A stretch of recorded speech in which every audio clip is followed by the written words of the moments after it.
there behind the bricks. So this is week 2 over here at the buildings, Woodlawn, taking a look to see what got accomplished this week. So I'm gonna talk a little bit about what we actually have went through, things that we discovered, and how we're gonna move forward with those things. So we're gonna go ahead and take a look and see what actually got accomplished today. So at the beginning of the week, what I did was I sat with my general contractor and we went over the numbers. I actually got the architect's drawing, and this is actually the drawings starting from here. So this is us actually walking into the building. So what you see now is from the last time we were here, you see that all that BX was taken down, and we have temporary lights. The temporary lights and temporary electricity, so N2 allows the teams who are going to come in here and do some work have electricity to do that work. And the reason why it was taken down was a couple reasons. One, it was unsafe because a lot of it was live.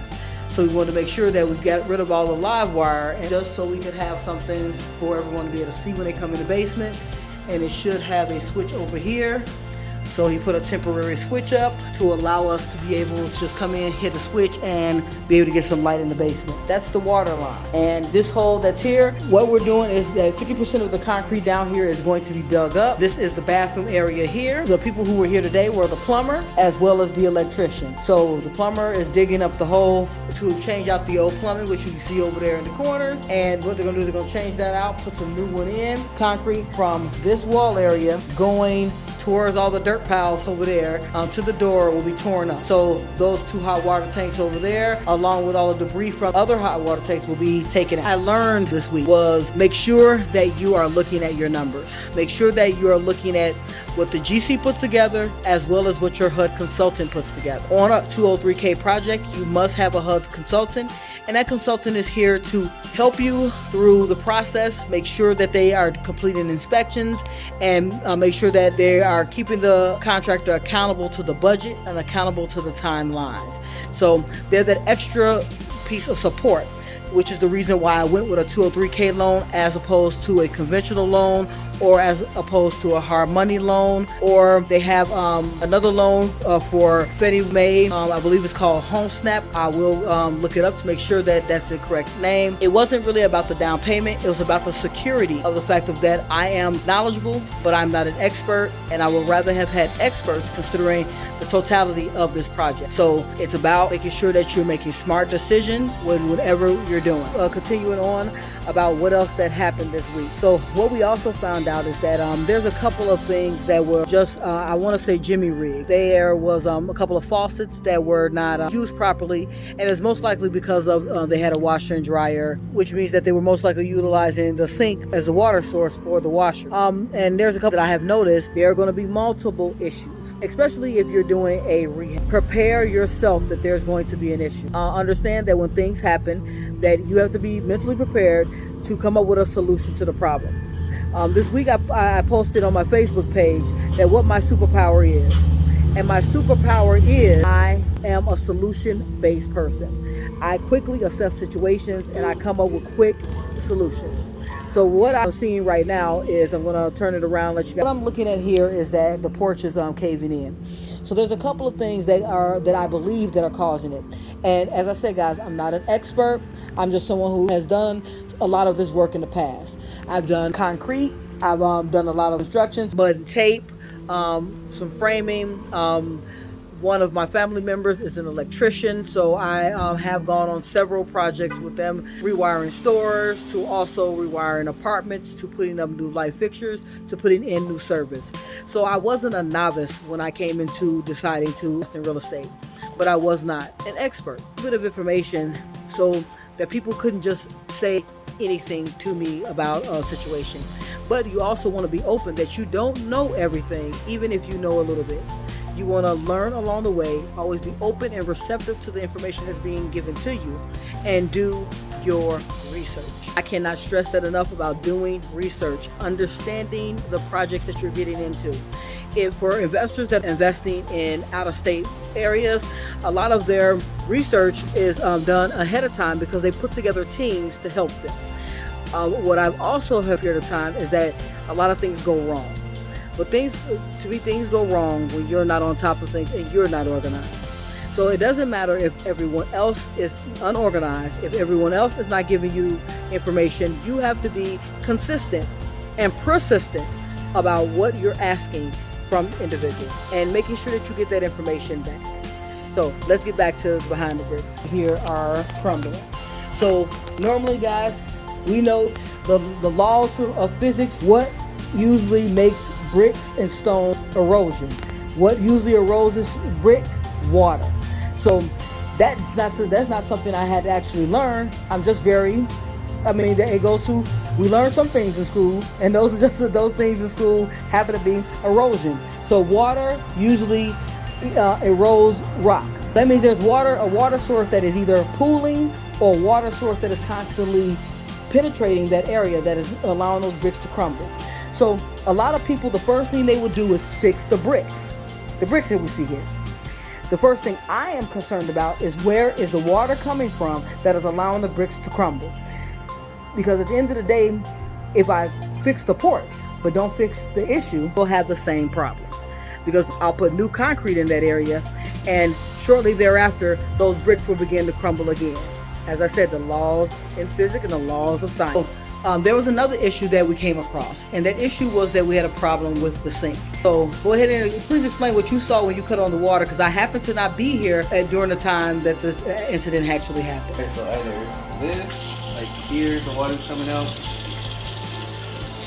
I'm not pulling it down because it's pulled out of the square everywhere. And under the sink, you're gonna see it water because I didn't mop up yet. And see it? See where it's dripping from? I think it's because of this, and it's just going back down. You just dripping down because it's not fixed. Mop that up again. And as I said, once again, water erodes. So at the end of the day, the issue is not just the faucet, it's us fixing the faucet, figuring out what the problem was. So we had a plumber. We had a conversation with the general contractor, had the plumber come in, take a look. I want to say this, guys, fix issues immediately. Do not wait. Do not hold off, because a small issue becomes a huge problem. Now, so at this point, when I'm looking at those cabinets, as you guys saw in that video, that the cabinets themselves are now rot at the bottom.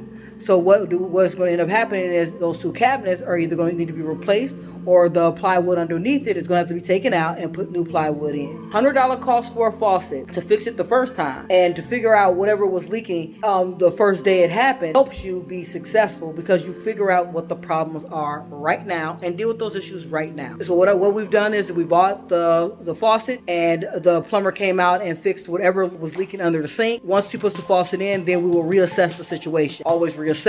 Always make sure the problem has been solved, unless you want to continue fixing problems. So figure out, solve the problem. Okay, so I wanted to make sure that I expounded on a little bit about what kind of program I got into, a couple of things that I decided up front, so you guys can get an understanding of what I will be going through over the next 52 weeks of the projects over there in Woodlawn. So when I originally decided that I was going to start investing in the Woodlawn area, I determined, I researched the different loan products to come up with which one will work for me. So I made a choice out of all of the loan products that were out there, that 203K had the best benefits for what I was trying to do. So a little bit about the 203K process. Let's take a step back. A little bit about the 203 program and what it is. So the 203K loan allows you to buy a property that needs repair, and your loan amount covers the cost of the purchase of the property, as well as the rehab budget. All of that is wrapped into one loan. And the good things about that, they come with a HUD consultant, and that HUD consultant does an inspection of your property prior to your general contractor, or in unison with your general contractor, and gives you what they call a SOR, which is a scope of repair. And from there, that scope of repairs, your GC takes that information and sets up the information for your BOR, which is actually called a bid on repair. So what happens from there is that SOR and the BOR are combined together, and all that information is provided to your lender. Then the appraisal is ordered. Once the appraisal is ordered, the appraisal comes in at the after repair value. So what they do is they look at your project, so they look at the acquisition, they look at the scope of work, then they look at the bid of repairs, and then if you're doing whatever it is that you're doing to repair or rehab or improve upon a property, what would that value be at that point? So it's a future appraisal. And then as long as your appraisal comes back, now there's a couple of things in there that, so if you're doing a 203K loan, which is an FHA product, if you're doing it on a single family house, the after repair value has to meet a certain criteria. It must meet the loan amount. With the appraisal, when it comes back, it takes the scope of work that you have, the bids on repairs that you get, and it determines if what you're doing is going to bring it to whatever value they are coming up with for the property. And that is what your lender uses as your appraisal. The loan is really good to help you improve upon a property in an area that is up and coming, which is what I did for these projects for in the Woodlawn area. This video is in 2023, July of 2023. There's projects in the Woodlawn area that are on the way, which are bringing up the property value, which is not my main focus. It's just one of the focus. It's also an area that has been disenfranchised for years, where the values in the neighborhood were low, where there weren't businesses coming to the area, there was not money being invested in the area.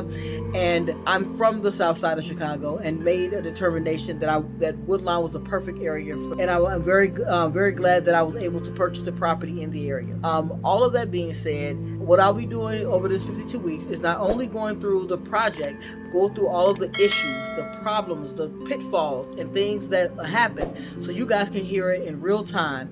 And hopefully, when you guys start your project, you can mediate some of those risks by understanding how to avoid them. Keep watching. I'll keep giving insight, keep giving details. Welcome to Behind the